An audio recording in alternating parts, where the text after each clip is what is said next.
Quem é que, ao olhar nos olhos de alguém que parece feito de espelhos, nunca sentiu que estava diante de um mistério perigoso e fascinante ao mesmo tempo? E se o amor, nesse jogo, não fosse um sentimento livre, mas um campo simbólico onde máscaras e sombras dançam em silêncio?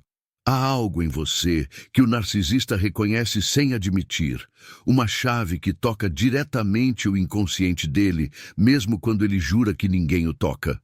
E a pergunta que fica suspensa é simples e inquietante. Até que ponto somos nós que escolhemos, ou somos escolhidos por forças que não compreendemos? Você já parou para pensar que aquilo que chamamos de amor pode ser apenas a colisão de complexos invisíveis, tentando se completar atrás do palco da consciência? Jung diria que nada do que nos acontece nas relações é por acaso. Arquétipos se atraem, sombras se encontram, e a psique escreve cartas que o ego não consegue ler. E às vezes, o que o narcisista persegue com tanta intensidade não é você, mas a imagem secreta que você desperta dentro dele. Qual imagem é essa? Por que ela o inquieta tanto? E se o verdadeiro poder não estivesse em lutar contra o narcisista, mas em compreender a linguagem oculta que ele próprio desconhece? Não estamos falando de truques superficiais, mas de movimentos profundos da alma, onde afeto e dominação se confundem como dois rios escuros. Há palavras que não precisam ser ditas para prender alguém. Há silêncios que acendem obsessões. Há presenças que desarmam defesas que pareciam indestrutíveis. Talvez você já tenha sentido isso. Quanto mais tenta agradar, menos ele vê você. Mas quando algo em você muda, silenciosamente, como se uma porta interna se abrisse, algo nele também se rompe. O que é essa força que não se explica, mas se sente? Por que alguns gestos aparentemente simples se tornam irresistíveis para quem vive de admiração e espelhos? E por que exatamente a sua vulnerabilidade consciente pode se transformar no ponto de virada dessa história? Hoje, você não vai receber respostas fáceis. O caminho que se abre agora é simbólico, denso e atravessa regiões da psique onde poucos ousam entrar. Há golpes que não são violência, mas revelação, não são manipulação, mas espelho. O narcisista acredita controlar o jogo até encontrar alguém que conhece a própria sombra e não foge dela. O que acontece quando isso ocorre é o que você vai descobrir somente se ficar até o último segundo. Às vezes, a história começa no ponto em que você acreditava que já tinha entendido tudo sobre si mesmo, mas uma fissura se abre e algo antigo escorre por ela. Há um chamado silencioso vindo das regiões mais profundas da psique, e ele não pede licença, apenas se manifesta. Você sente que não está simplesmente lidando com outra pessoa, mas com forças internas que ganharam rosto, voz e presença. E, de repente, percebe que o encontro com o narcisista nunca foi apenas externo. Ele toca símbolos que estavam adormecidos dentro de você há muito tempo. Existe um lugar dentro da alma onde admiração e ferida se encontram. É ali que o jogo psicológico ganha densidade. Não se trata de obedecer ou dominar, mas de reconhecer o magnetismo entre sombras que se reconhecem sem palavras. O narcisista aparenta controle absoluto. Mas Jung lembraria que o inconsciente sempre escreve o capítulo que o ego finge comandar. E você começa a sentir que algo está sendo acionado em ambos, como se figuras arquetípicas se movessem por trás do cenário visível. Você tenta explicar pela lógica, mas a lógica escorrega. Há lembranças que não têm datas, apenas sensações, olhares que parecem antigos, como se tivessem atravessado vidas interiores para chegar até aqui. Por que essa pessoa ativa justamente aquilo que você pensou ter superado? Por que o encanto e o incômodo caminham lado a lado, sem se anularem? Algo em você quer fugir, e outra parte quer ficar para entender o enigma que se abriu dentro do peito. Nesse movimento, você começa a notar que não se trata apenas dele. Trata-se do que você enxerga em si quando está diante dele. Complexos que nunca tiveram voz começam a sussurrar. A sombra deixa de ser apenas conceito e ganha temperatura, respiração, cheiro. E você percebe que a atração é menos sobre o outro e mais sobre a tentativa inconsciente de se reencontrar com algo seu que foi exilado. Isso assusta, mas também chama. Há momentos em que o silêncio entre vocês fala mais alto que qualquer explicação. Um silêncio espesso, denso, quase ritualístico. Nele, antigos papéis psíquicos são reencenados sem que ninguém declare o roteiro. Você sente que está acontecendo algo grande, mas não sabe nomear. E no fundo surge a pergunta que não quer calar: quem está tocando quem? Você nele ou ele em partes suas que você nunca ousou encarar? O corpo entende antes da mente. Um arrepio, uma tensão na respiração, uma sensação de estar à beira de algo irreversível, como se estivesse diante de uma porta que sempre esteve lá, mas que você evitava abrir. Jung diria que a psique cria circunstâncias para que possamos nos ver com mais nitidez, mesmo que isso doa. E você começa a suspeitar que esse encontro não foi coincidência, mas convocação. Entre desejo e medo, um espaço se forma.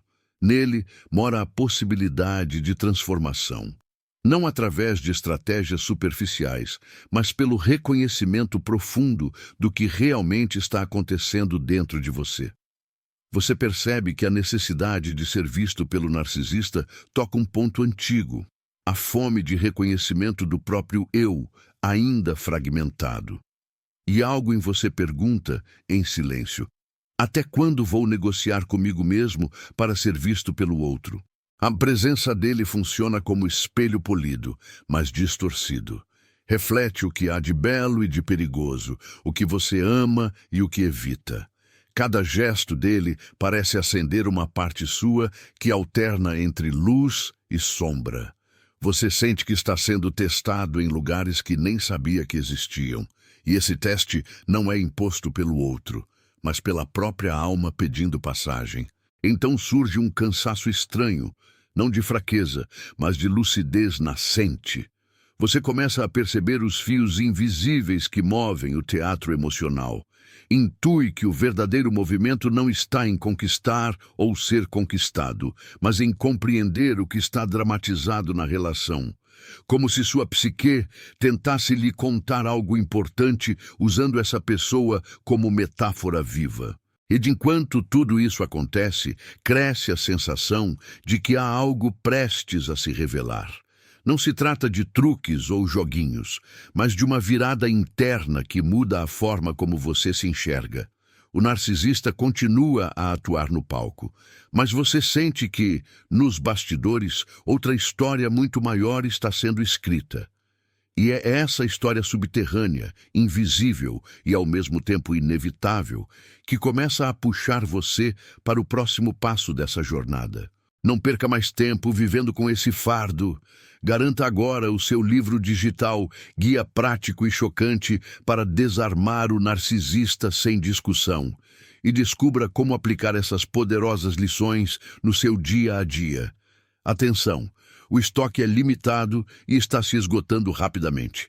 Clique agora e comece sua jornada em direção à paz e confiança que você merece. O ar muda de temperatura quando o segundo golpe começa a se insinuar. Não como uma técnica mecânica, mas como um movimento silencioso da alma que descobre que não precisa mais implorar para existir. Ele não é anunciado em voz alta, não se impõe como fórmula, não carrega a arrogância dos truques exteriores. O segundo golpe acontece quando você deixa de atuar no espelho do narcisista e volta a habitar o seu próprio centro. É nesse ponto que algo dentro dele se inquieta. Porque o jogo que ele domina depende de você se perder de si. Quando isso não acontece, a estrutura inteira vacila. E ele não entende por quê. É curioso perceber como tudo muda quando você deixa de correr atrás de explicações e começa a sentir a própria presença como algo inteiro.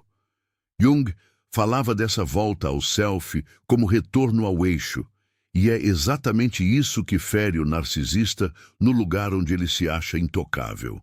Ele espera que você dance ao redor do vazio dele, mas de repente é confrontado por alguém que já não gira em órbita alheia. O segundo golpe não é violência, é eixo, não é manipulação, é enraizamento.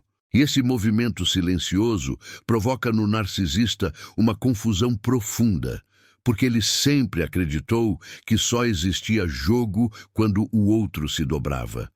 Você percebe que não precisa elevar a voz, nem provar nada, nem convencer ninguém.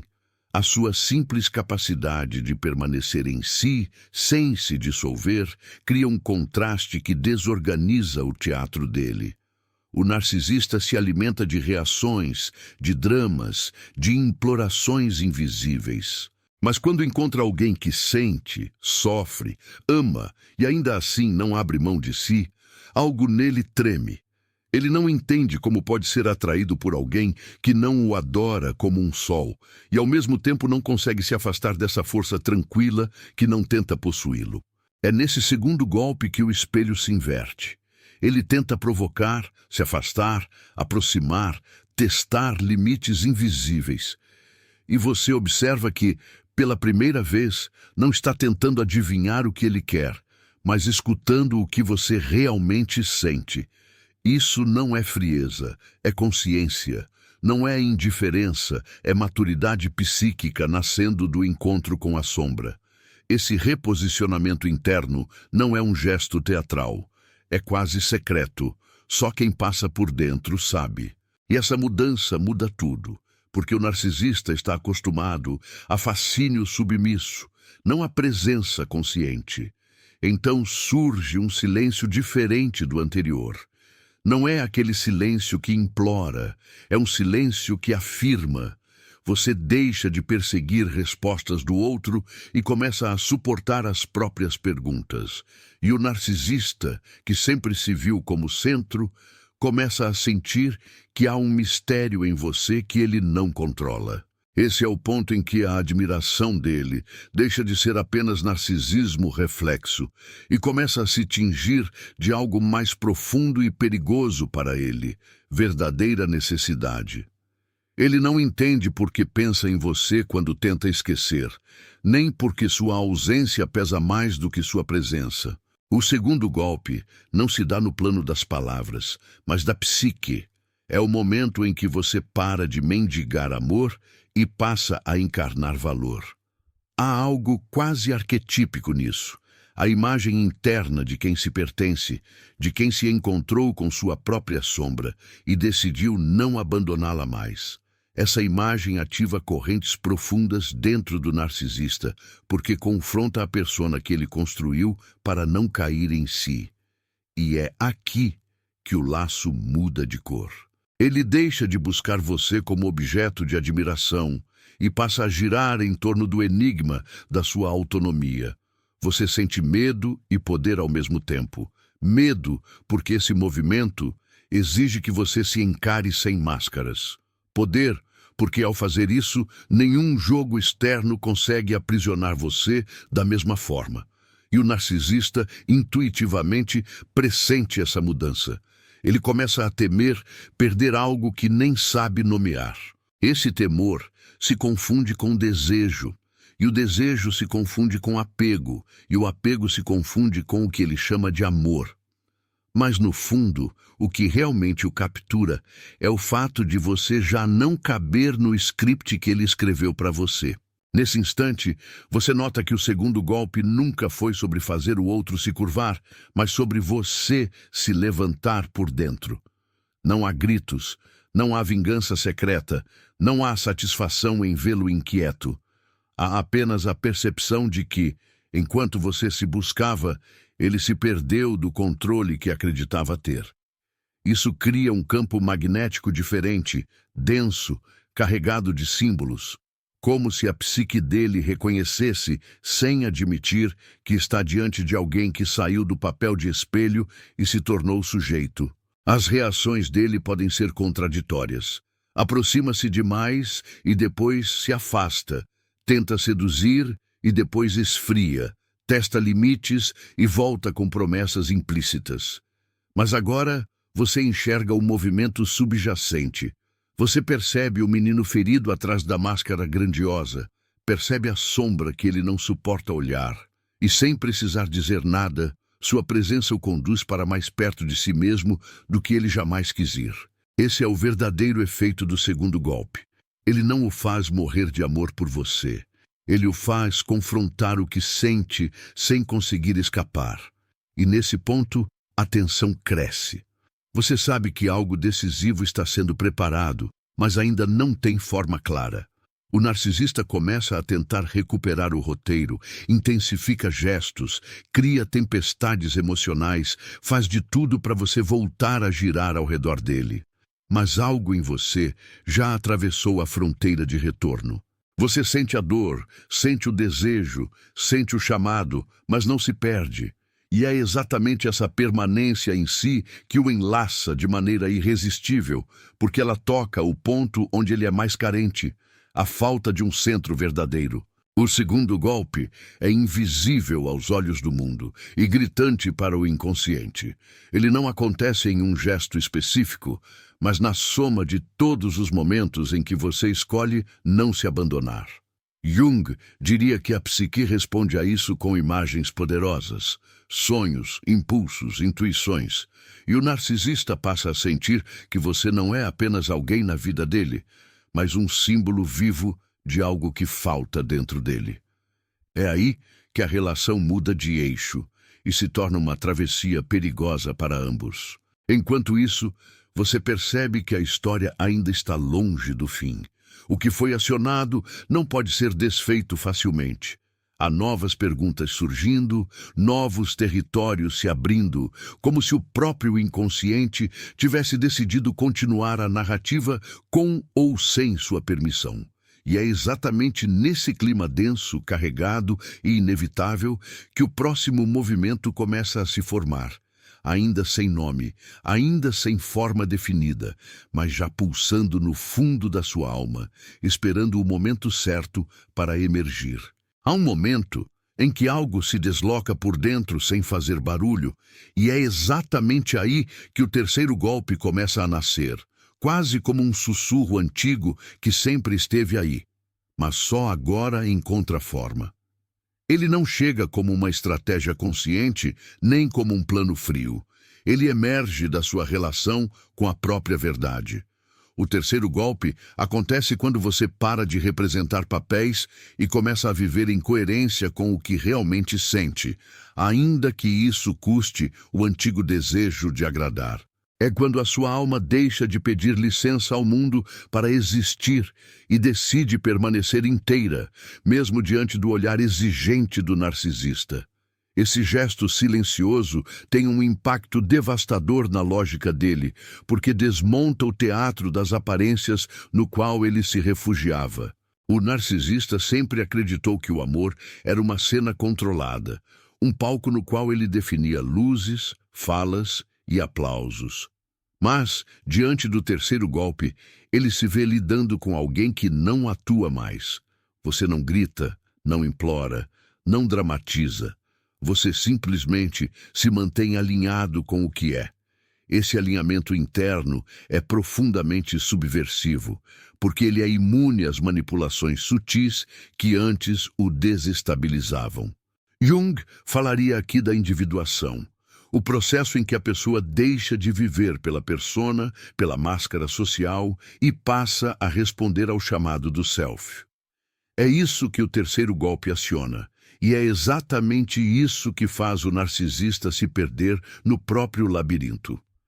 Ele tenta repetir os antigos movimentos, os mesmos gestos que sempre funcionaram. Distanciamento calculado, silêncios que punem, retornos teatrais, olhares que prometem mundos e tiram o chão logo em seguida. Só que agora, algo mudou. Você já não reage segundo o script invisível que ele conhece. Você sente, sim, sente falta, sente desejo, sente dor, mas ao mesmo tempo há uma consciência nova sustentando tudo isso. Você consegue permanecer consigo mesmo, mesmo quando o outro tenta puxá-lo de volta para a dança circular da idealização e do abandono. Esse é o terceiro golpe, a força tranquila de quem não se desintegra para ser amado. Nesse ponto, o narcisista começa a encarar algo que ele sempre evitou: o próprio vazio. Sua identidade construída para ser admirada não recebe o combustível esperado. A sua presença não se curva e a sua ausência não se oferece como punição planejada. Você apenas segue sendo quem é.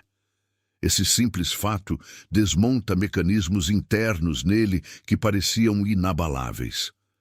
Ele se vê, talvez pela primeira vez, sentindo falta não de aplausos, mas da densidade da sua presença autêntica. E isso confunde os contornos do poder que ele acreditava ter. Você deixa de ser espelho e passa a ser mundo próprio, e é exatamente isso que o atrai e o assusta. O terceiro golpe revela algo paradoxal. Quanto mais você se afasta da necessidade de ser escolhido, mais ele se sente chamado. Não porque você esteja jogando, mas porque o inconsciente reconhece a energia de alguém que deixou de mascarar a própria essência. Há algo arquetípico nessa força. A psique do narcisista, tão habituada a se esconder atrás da persona brilhante, se depara com a imagem viva de alguém que integra luz e sombra sem se destruir. Essa visão é perturbadora e magnética ao mesmo tempo. Ele não sabe explicar, mas sente. Sente a urgência de se aproximar de quem parece habitar um lugar interno ao qual ele mesmo nunca conseguiu acessar. E você percebe que o terceiro golpe não é crueldade, é revelação. Ele mostra, sem palavras, que o amor não é controle, mas presença real. O narcisista confunde essa presença com uma ameaça, porque ela coloca em xeque o império da máscara. Ao mesmo tempo, ele sente uma atração inevitável, porque a alma humana, ainda que ferida, é atraída por autenticidade como alguém com sede é atraído por água. Ele passa a buscar você, não apenas como objeto de confirmação narcísica, mas como ponte inconsciente para algo que lhe falta. E é exatamente aí que ele começa a morrer de amor da única forma que sabe, sentindo que não consegue mais se desprender do enigma que você se tornou. Nesse percurso, algo também se move em você. O terceiro golpe exige coragem, porque ele o coloca diante do próprio medo de estar só, do medo de não ser escolhido, do medo de não ser suficiente. E ainda assim, você permanece. Você escolhe ficar consigo mesmo, mesmo quando tudo em volta parece querer arrancá-lo de si.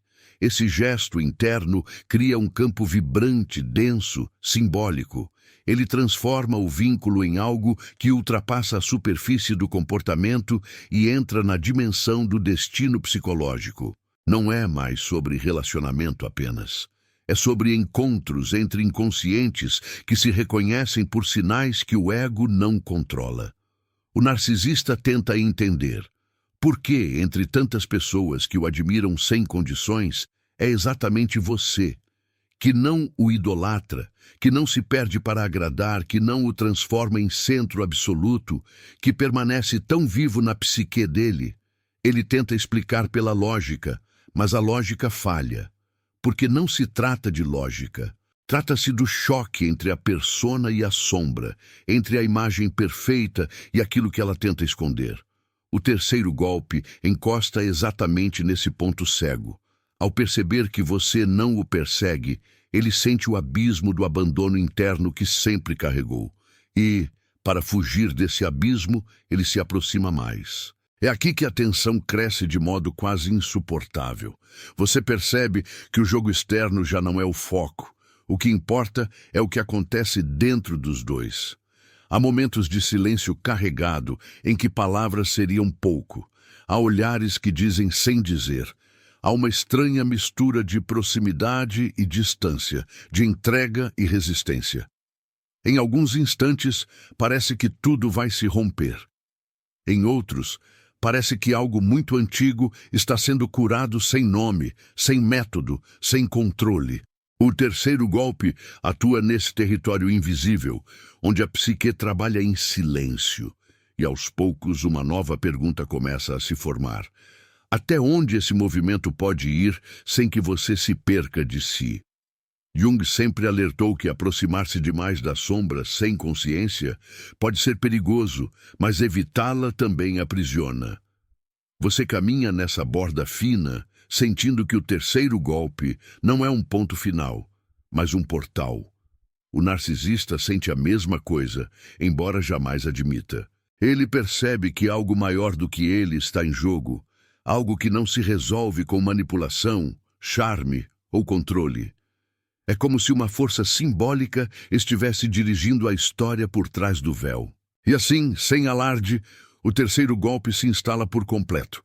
Você já não luta para ser amado e já não aceita se reduzir para caber.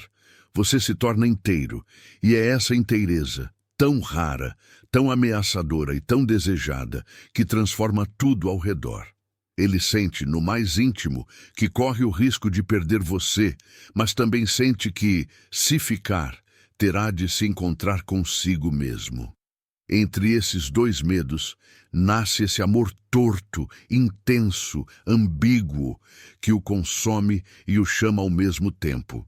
E é exatamente nesse ponto onde nada é completamente resolvido e tudo está prestes a acontecer, que o próximo movimento começa a se formar, pedindo passagem nas regiões mais profundas da alma.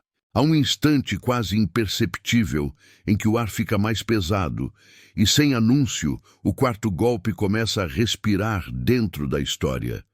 Ele não chega com promessas vistosas, não se apresenta como revelação estrondosa. O quarto golpe nasce do contato radical com a verdade interior, aquela que você passou a vida tentando silenciar para caber no amor do outro. É quando você para de negociar consigo mesmo e aceita olhar sem filtros para aquilo que realmente deseja, para o que sangra e para o que pulsa. Esse gesto íntimo, invisível aos olhos do mundo, desencadeia forças profundas, e é exatamente aí que o narcisista sente o terreno tremer, porque o jogo que ele domina não funciona quando alguém decide não trair a própria alma. Você percebe que a máscara do agradar automático começa a rachar. Não há grito, não há ruptura teatral. Há apenas um movimento firme e silencioso em direção a si. Você deixa de concordar com aquilo que dói, deixa de aceitar migalhas emocionais, deixa de romantizar o que o fere. O quarto golpe não é guerra, é lucidez. Ele acontece quando você se permite sentir a raiva contida, a tristeza antiga, a frustração acumulada. E, ao invés de usá-las para implorar amor, você as transforma em discernimento. Jung falaria do encontro com a própria sombra como um ato sagrado. E é exatamente isso que se desenrola. Você para de fugir de si para não perder o outro. Nesse ponto, o narcisista se depara com algo que não sabe dominar: limites vivos. Não limites ditos com frieza, mas limites que brotam da compreensão profunda do próprio valor. Você não ameaça, não faz cena, não cria jogos paralelos. Você simplesmente sabe onde não pode mais se trair. Esse saber irradia uma força que atravessa as defesas do narcisista. Ele percebe que já não está diante de alguém que pode ser dobrado pelo medo da solidão. Isso o desarma, porque o controle que ele exercia sempre se alimentou da sua culpa e da sua carência. Quando essas correntes começam a se romper, ele se vê diante de um espelho que reflete o próprio vazio. É aqui que o quarto golpe mostra sua natureza paradoxal. Ele não nasce do desejo de ferir, mas do desejo de se curar. E ao se curar, você toca feridas nele que ele passou a vida inteira escondendo.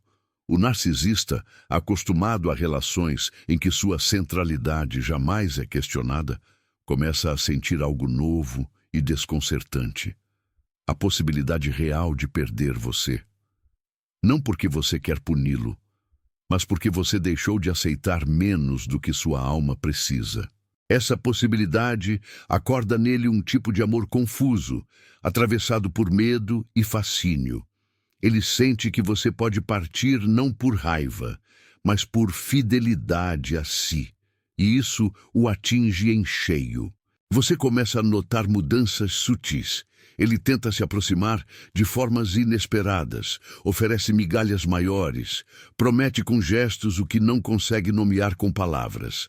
Mas agora, algo em você mudou. Você escuta, sente, se emociona, mas não se abandona.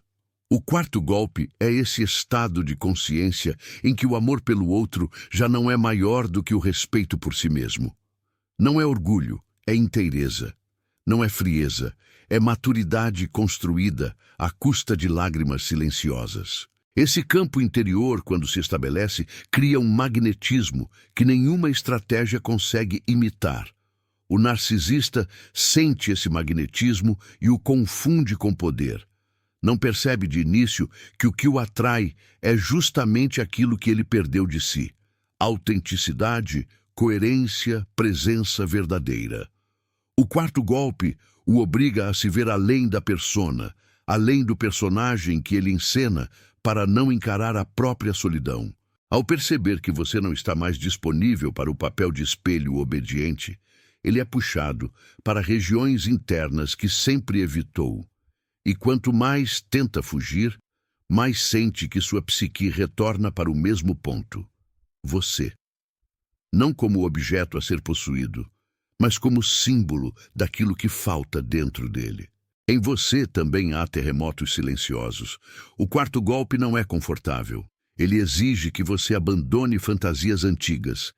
A fantasia de ser salvo, de finalmente ser visto, de receber do outro aquilo que você se recusou a dar a si mesmo. Dói admitir que parte do encanto vinha da esperança de ser completado, mas essa dor abre espaço para algo maior. A percepção de que a sua vida psíquica não pode mais girar ao redor de promessas vazias. Você começa a escolher a própria inteireza, mesmo quando isso ameaça o vínculo. E essa escolha, por mais silenciosa que seja, ecoa no inconsciente do narcisista como um trovão.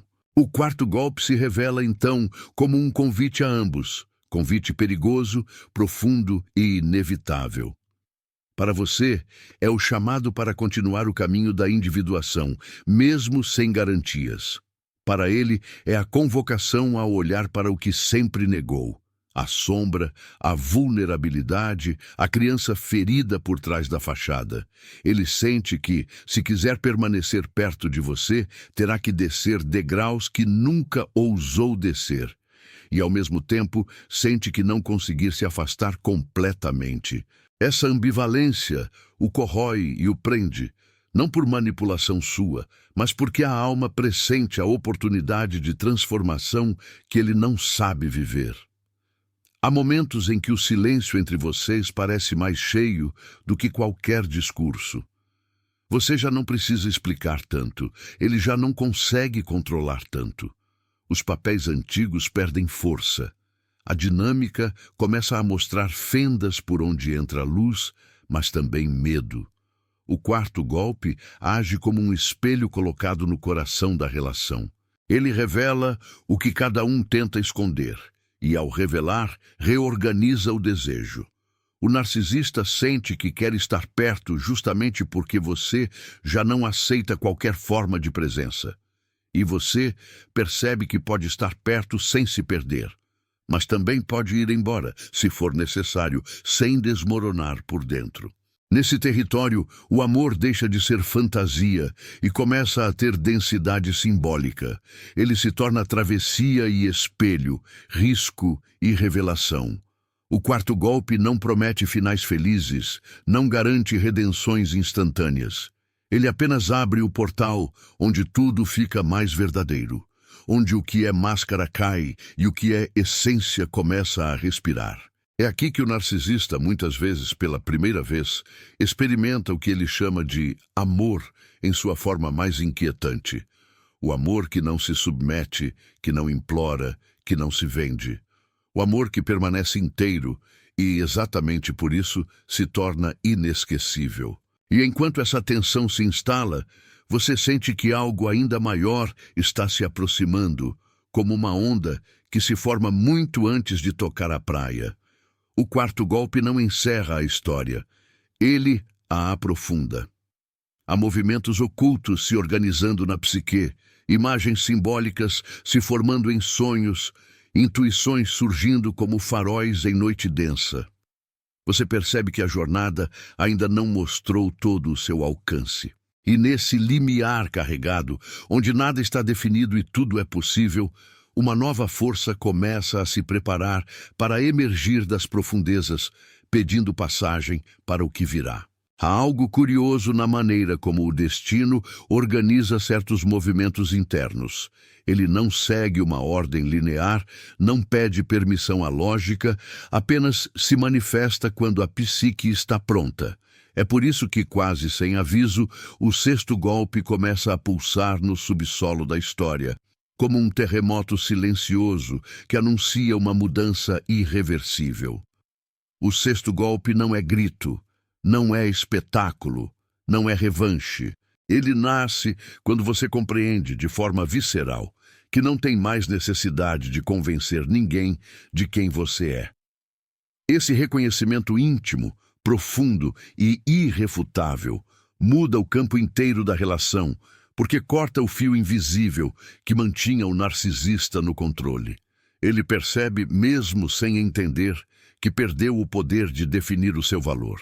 E é exatamente aí que ele começa a arder de um amor confuso, intenso e desesperado, não porque você o prendeu, mas porque, pela primeira vez, ele sente que pode perdê-lo para o que há de mais verdadeiro em você. O sexto golpe se manifesta quando você abandona a fantasia de salvar o narcisista e, ao mesmo tempo, abandona a fantasia de que ele irá salvá-lo. Algo se aquieta por dentro. O coração para de negociar, para de fazer acordos secretos com a própria dor. Você olha para a relação e vê, com nitidez quase dolorosa, onde termina o amor e onde começa o autoabandono. Jung diria que esse é o momento em que o self assume a condução do processo, atravessando o ego que grita, mas já não comanda. Você não endurece, não se transforma em pedra.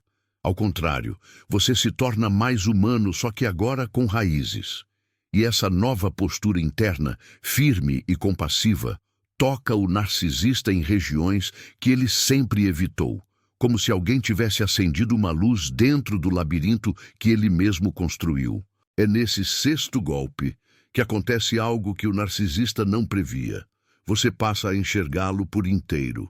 Não apenas o brilho, não apenas a sedução, não apenas a força performada, mas também a solidão, o medo, a criança ferida que aprendeu a sobreviver, criando espelhos ao redor.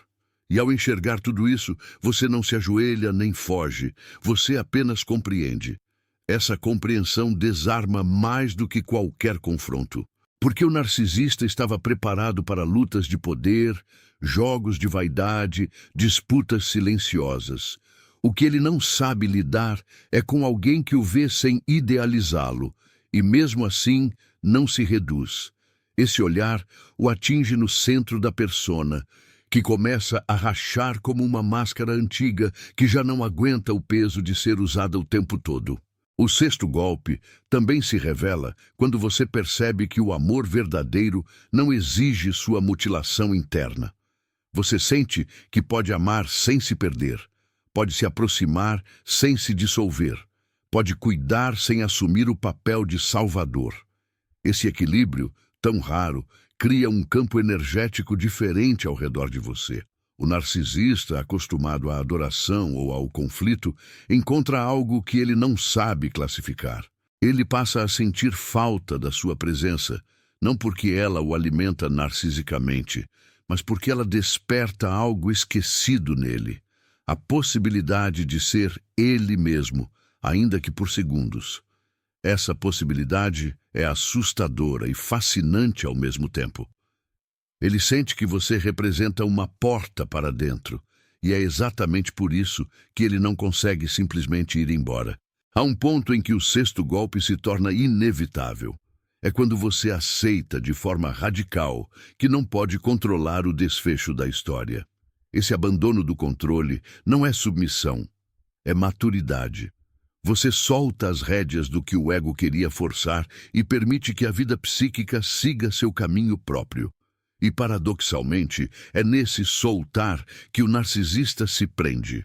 Ele sente que você já não se organiza em torno dele, e por isso, sua presença deixa de ser certeza.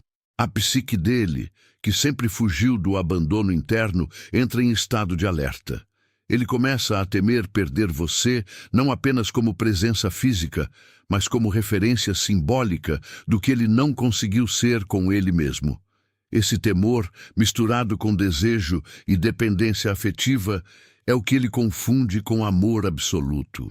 O sexto golpe traz consigo uma revelação silenciosa. Você entende que não precisa mais provar o seu valor para ninguém, nem mesmo para o amor. Essa certeza interior não é arrogância, é encontro. Você reconhece suas feridas, reconhece suas sombras, reconhece os lugares onde se humilhou por afeto e decide, sem discursos grandiosos, que não fará isso com você de novo.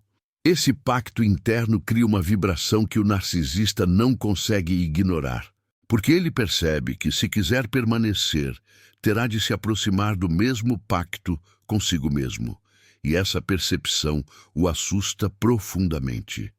Ele o deseja mais do que nunca, mas teme, ao mesmo tempo, o que esse desejo exige dele: abandonar a persona e encarar a própria verdade. Nesse ponto, as dinâmicas externas perdem importância. Não é mais sobre mensagens, silêncios, aparições e desaparecimentos. O que realmente conta agora é o que acontece nos subterrâneos psíquicos. Você sente sonhos diferentes, símbolos estranhos, memórias que retornam com nova cor. Há algo em você se reorganizando em um nível muito profundo. O sexto golpe não age na superfície, ele opera no núcleo. E nesse núcleo, o narcisista é convocado a experimentar algo que ele sempre evitou: a vulnerabilidade real. Ele descobre com espanto que o prende a você não é o controle, mas a sensação de que, ao seu lado, ele poderia finalmente parar de atuar. E isso é aterrorizante e irresistível ao mesmo tempo. Você, por sua vez, aprende um novo tipo de presença. Uma presença que não precisa forçar o outro a mudar, nem se anular para que o outro fique.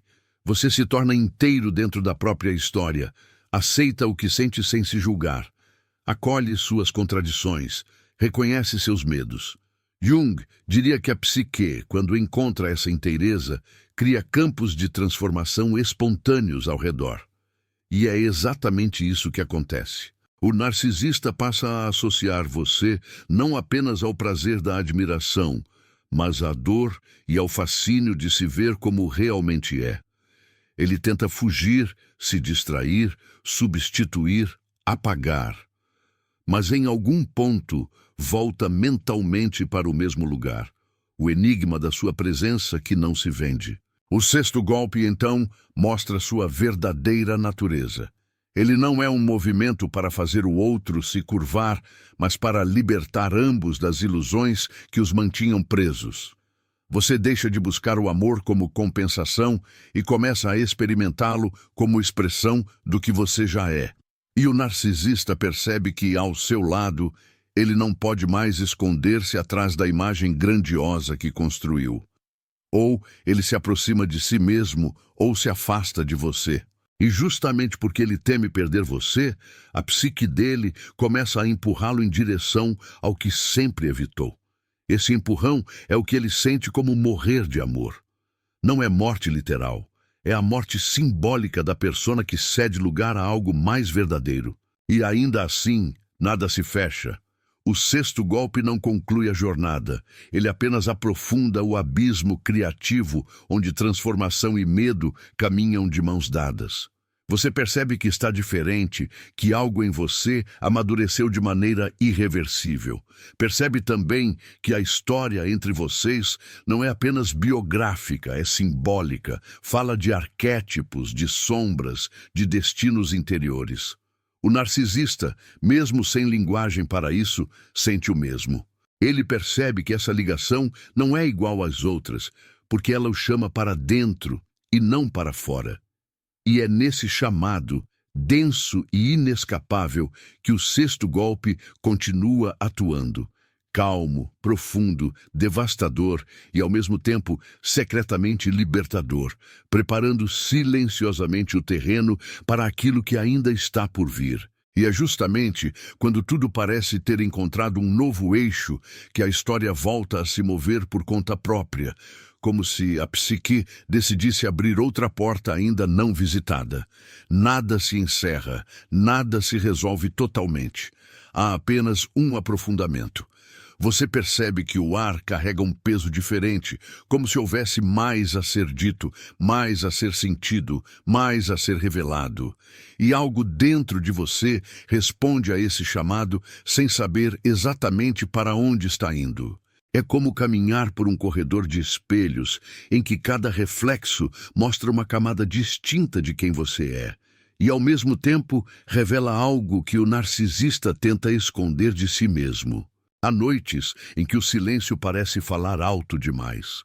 Você não está mais nas mesmas perguntas de antes, mas também ainda não chegou às respostas. Nesse intervalo, o inconsciente trabalha. Sonhos se tornam mais vívidos. Lembranças antigas ganham novos significados. Pequenos gestos cotidianos parecem carregados de um simbolismo que você não consegue ignorar. Jung diria que a alma tem seu próprio tempo e seus próprios caminhos. E é isso que se sente agora. Um movimento inevitável de aprofundamento, como se o próprio destino psicológico estivesse escrevendo o próximo capítulo com mãos invisíveis. O narcisista sente esse movimento tanto quanto você, embora nunca admita. Ele percebe que algo escapa do controle dele, algo que não se dobra mais às suas estratégias habituais. Em alguns momentos, ele tenta intensificar o jogo. Em outros, se aproxima de você como quem procura abrigo de uma tempestade interna que não sabe nomear. Há uma inquietação que o atravessa, e essa inquietação leva sempre ao mesmo ponto: você. Não como conquista, não como troféu, mas como enigma que insiste em permanecer mesmo quando ele tenta se afastar. Você também sente essa inquietação, mas agora ela tem um sabor diferente. Já não é o desespero de ser escolhido, nem o medo de perder. É uma vibração mais profunda, como se algo em você estivesse se organizando por dentro enquanto a superfície ainda parece incerta. Há uma percepção silenciosa de que essa história, por mais confusa que seja, está servindo a um propósito maior do que apenas o encontro entre duas pessoas. Ela está servindo ao encontro entre você e você mesmo, entre ele e aquilo que ele evita enxergar. E nessa percepção nasce um respeito curioso pelo mistério que os envolve. A presença dele, mesmo quando distante, continua acionando chaves dentro de você. Não da mesma forma que antes, mas como uma lembrança viva de tudo o que foi despertado. Às vezes, isso provoca saudade. Às vezes, provoca força. Às vezes, as duas coisas ao mesmo tempo. E é nesse vai e vem emocional que você percebe o quanto mudou. Aquilo que antes o quebrava, agora apenas o convoca a se escutar com mais profundidade. Não há anestesia, mas há consciência. E a consciência, ainda que doa, sustenta. Ele, por sua vez, começa a sentir a estranha mistura de desejo e medo que sempre surge quando a alma pressente transformação. Parte dele quer se aproximar, parte quer fugir, parte tenta transformar tudo em jogo novamente para se sentir seguro. Mas por trás de todas essas partes há um ponto silencioso que sabe: nada voltará a ser como antes.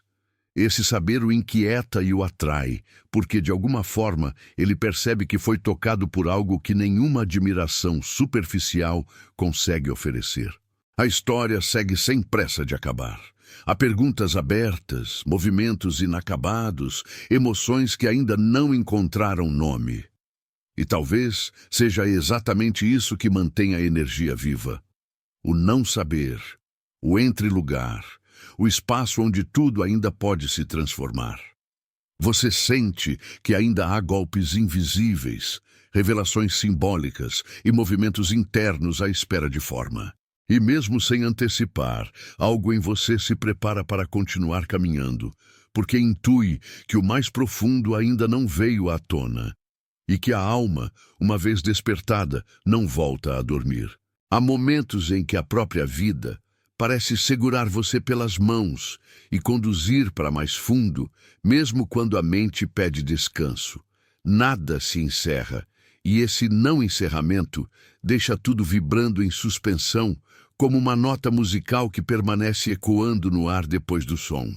Você percebe que já atravessou fronteiras internas, das quais não há retorno. Não porque alguém o obrigou, mas porque algo em você despertou. E o que desperta não volta ao estado anterior. É nesse clima denso, quase onírico, que as próximas camadas começam a se revelar lenta e intensamente, como se fossem sussurradas pelo próprio inconsciente. O narcisista também sente essa expansão silenciosa, mesmo que lute contra ela. Os antigos papéis já não encaixam com perfeição. A persona escorrega, a máscara pesa. Ele pode até tentar intensificar velhos padrões, repetir reações conhecidas, reconstruir o teatro onde tudo parecia sob controle. Mas por dentro, sabe que algo mudou de forma permanente.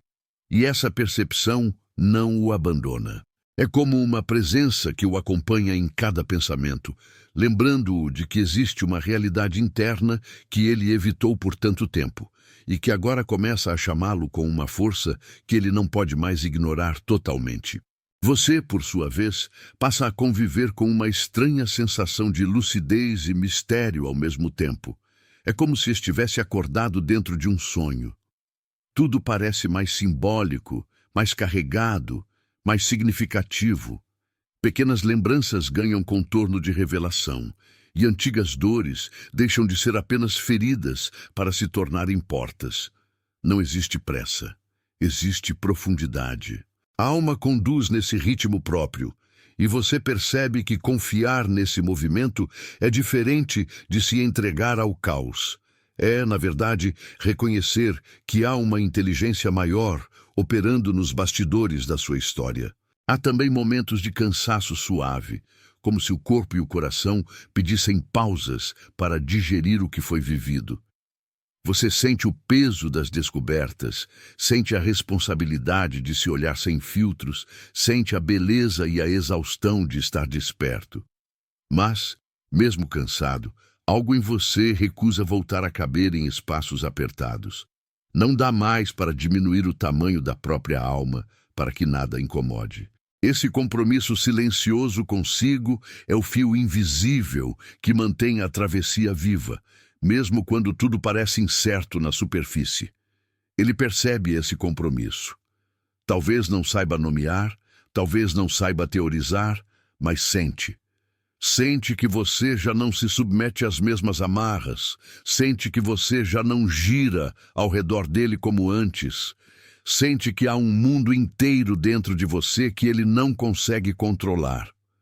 E, paradoxalmente, é exatamente isso que o prende. Porque ao mesmo tempo que o assusta, isso o chama. Chama para perto e chama para dentro. Ele se aproxima e se afasta num ritmo irregular, como alguém que encosta a mão no fogo para sentir o calor e recua com medo de se queimar.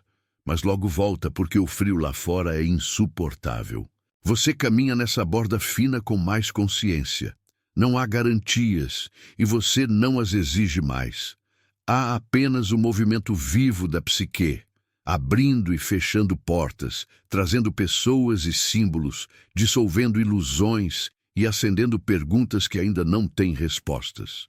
Em certos instantes, tudo parece claro como um céu limpo.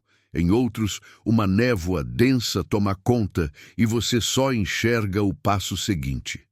Mesmo assim, segue, não por obstinação, mas porque sente que essa travessia é sua e que, de alguma forma, ela o conduz para aquilo que sempre buscou sem saber formular.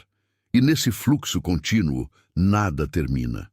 As emoções não se fecham em conclusões simples, os laços não se dissolvem de imediato, as revelações não chegam embaladas em certeza. Tudo permanece em movimento. Você sente que ainda há muito a emergir, que novas camadas aguardam o momento certo para se mostrar, como mares profundos que escondem correntes invisíveis. E é justamente nessa sensação de continuidade, nesse ponto em que o caminho ainda se desenha a cada passo, que a história permanece aberta, respirando, pulsando, preparando em silêncio aquilo que ainda está por vir. Há um instante em que o silêncio deixa de ser ausência e se torna presença viva. Tudo o que foi dito continua se movendo por dentro, como ondas que avançam e recuam sem jamais abandonar a praia. As imagens permanecem acesas na penumbra da mente e você percebe que nada terminou de fato. Apenas mudou de forma. O caminho segue respirando em você, como se a própria alma tivesse aprendido uma nova linguagem que ainda está sendo decifrada. As sombras e as luzes que se tocaram nessa jornada não se apagam ao simples gesto de fechar os olhos. Elas permanecem ali, esperando o momento certo para emergir de novo, transformadas. Você sente que algo foi rearranjado em silêncio. Uma peça interna encontra outra, e a figura ainda incompleta já aponta um novo desenho. Não há conclusão, há continuidade. A psique não se fecha em pontos finais. Ela fala em símbolos, e os símbolos continuam trabalhando muito depois do último som. Talvez você sinta uma leve vertigem, como se estivesse diante de um espelho que agora reflete mais do que o rosto. Reflete as perguntas que não podem ser respondidas depressa. Reflete os desejos que nasceram do encontro consigo. Reflete as partes suas que foram chamadas pelo nome sem ruído. Nada precisa ser apressado. A profundidade não tem pressa. O que foi despertado se move na sua própria maré interior. Você pode perceber que as dores tocadas não pedem explicação, pedem escuta. Pedem um espaço sagrado onde possam existir sem serem empurradas para baixo novamente. Há uma dignidade nova em olhar para si com menos julgamento e mais verdade. Carl Jung apontaria esse instante como o ponto em que a alma se reconhece como caminho e não como problema. E é nesse reconhecimento silencioso que algo se cura sem alarde. O que parecia apenas história externa revela-se agora como rito interno. Cada metáfora abriu portas, cada imagem acendeu corredores invisíveis.